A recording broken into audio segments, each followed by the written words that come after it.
have you ever picked something up off a shelf and just wondered, what did it really cost to make this thing? Well, today, we're going to do exactly that. We're going to crack open the price tag and see where every single rupee actually goes.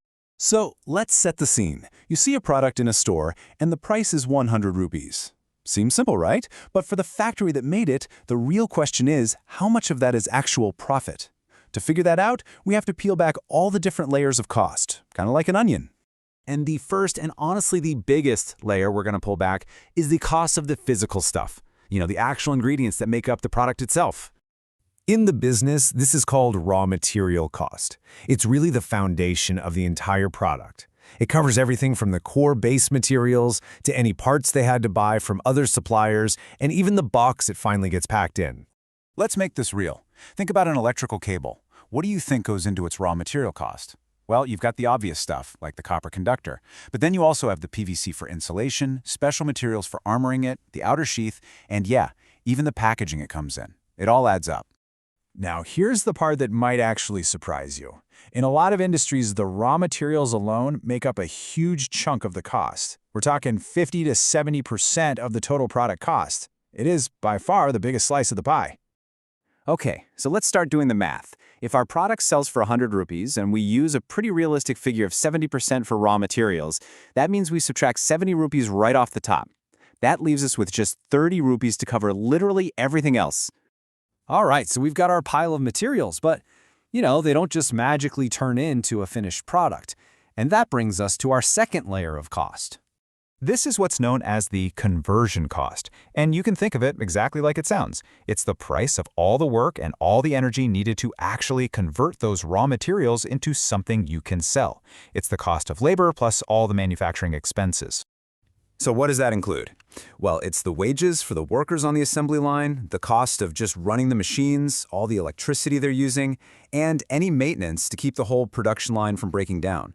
For that cable we talked about, this would be the cost of things like wire drawing, extrusion, and all the testing. Let's say for our product, the conversion cost is a pretty modest 5 rupees.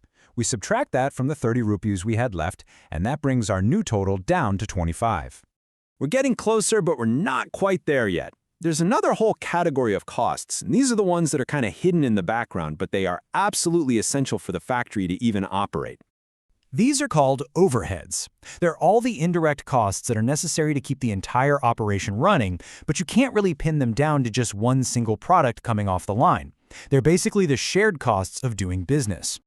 So we're talking about things like the factory manager's salary, the rent on the building, the electricity for the lights, the entire quality control department, and other administrative staff.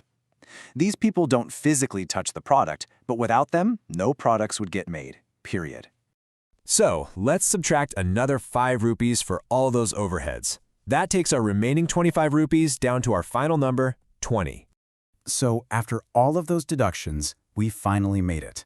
We've accounted for the materials, the labor, the machines, and the building itself. What's left over? Well, that's the whole reason the factory exists in the first place. So let's look at the full story all at once. We started with a 100 rupee selling price. We took away 70 for materials, 5 for the conversion cost, and another 5 for overheads, and we're left with a final profit of 20 rupees on this one item. And when you see it visually like this, it's pretty eye-opening, isn't it? Look at how that 100 rupees breaks down. It's just completely dominated by the cost of the raw materials. The actual labor and factory operations are just these small slivers. And that final slice, 20%, that's the profit.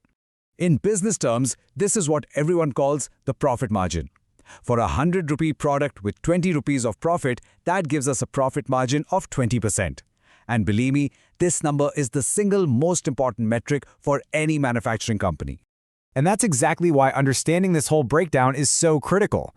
It lets a company price its products smartly, find places to cut waste or get more efficient, and at the end of the day, stay in business. It's not just boring accounting, it's the very engine of the company.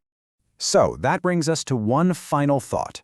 Now that you can see exactly where all the money goes, if you were the one in charge of this factory, where would you start looking to try and increase that 20 rupee profit? It's a question every single factory manager asks themselves every single day.